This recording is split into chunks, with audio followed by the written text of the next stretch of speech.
Hey guys, we're going to start tonight with a little icebreaker called What is Your Job? So your leaders have note cards that they are going to fold in half and place in a bowl or a hat or something. And here's what you're going to do. Number one, draw a card out of the bowl. Don't show anyone your card. And this is your new job or occupation. Now look around the room that you're in, or if you're outside, just imagine that you're inside, and imagine it as a place where you work. And so next what you're going to do is when it is your turn, you will describe what you see or imagine around the room. These will be clues for other students or other people in your group to guess your occupation or job title. So for example, I see a chair, a bright light, an x-ray machine. I see a water squirter, a sink, and some family pictures. I see a bib, a mask, a lot of silver tools. What am I? Well, that's a dental hygienist.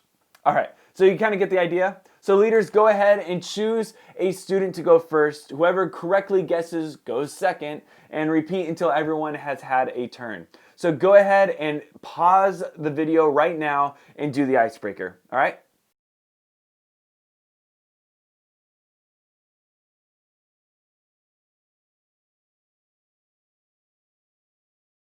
Hey, so this week we will be spending time exploring the idea that context creates clarity. And so during the icebreaker, the more descriptive you were with what you saw in the room, the clearer it was to your peers that what your job was. And in the same way, as we dig into scripture and ask questions to clarify context, hopefully we can gain more clarity about what we read. This last Sunday, we talked about how context creates clarity. And the scripture we looked up was in Luke 1 through 4. Many have undertaken to draw up an account of the things that have been fulfilled among us, just as they were handed down to us by those who from the first were eyewitnesses and servants of the word. With this in mind, since I myself have carefully investigated everything from the beginning, I too decided to write an orderly account for you, most excellent Theophilus, so that you may know the certainty of the things you have been taught. So tonight, we will look at a story found in the New Testament about the woman caught in adultery. We will look at the story through various perspectives.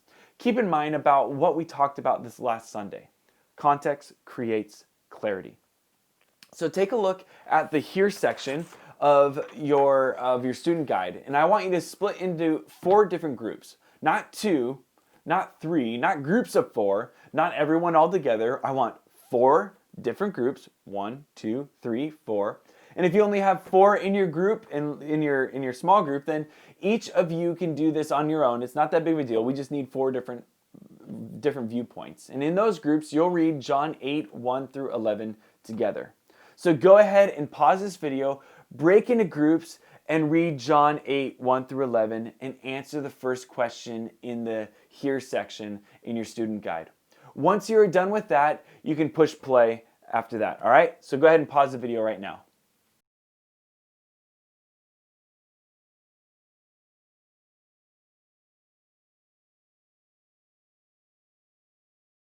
All right, now leaders, I want you to assign each group one of the following perspectives. Okay, the first one is Jesus. The second one is the woman.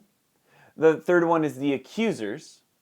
And the next one is the author. And I'll say that again if you missed it. Jesus, the woman, the accusers, or the author.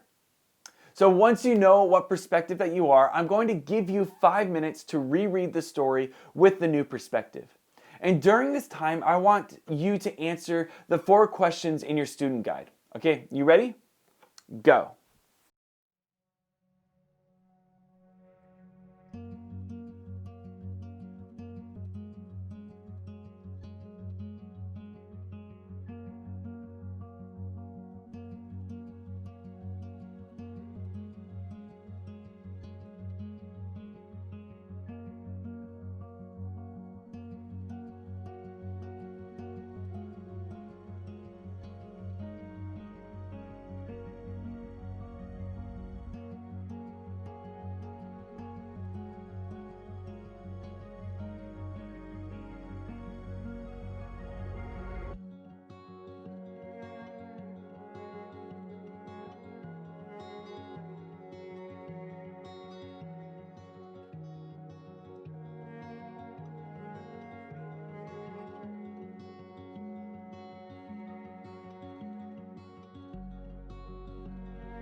So we're now going to continue with your same perspective as we move into the talk portion of our student guide.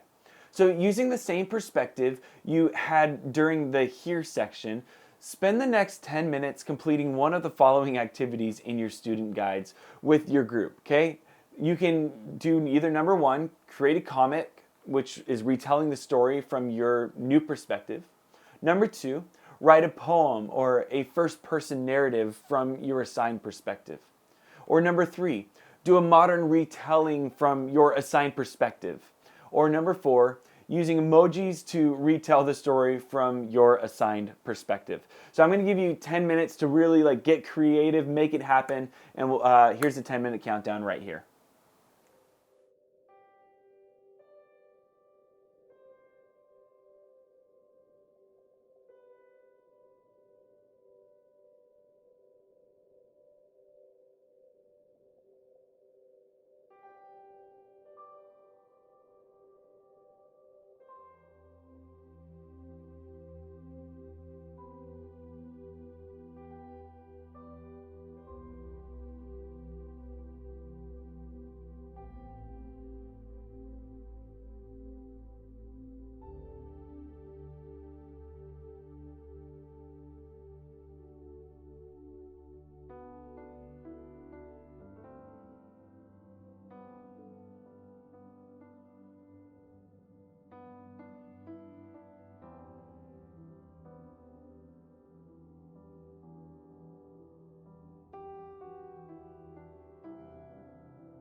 Hey guys, I hope that was a fun activity for you to get a little creative. And I want you to tuck those drawings or poems away for now. We're going to move into a time of prayer, but we'll come back to them.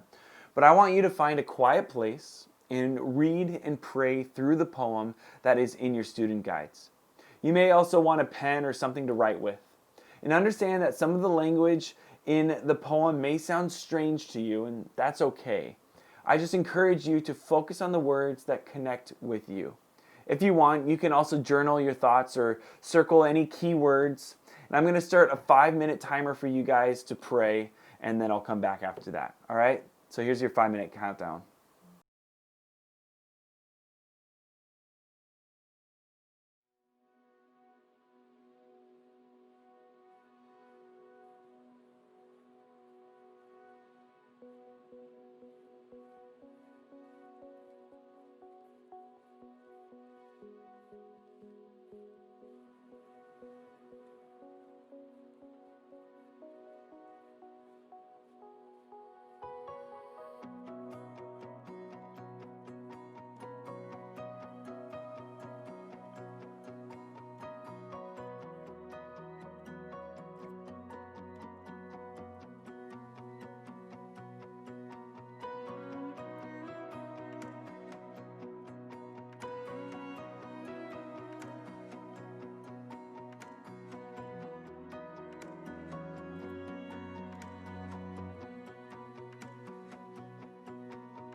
All right, guys, to close out the video session of life groups today, I want each group to share their perspective of the story with the whole group.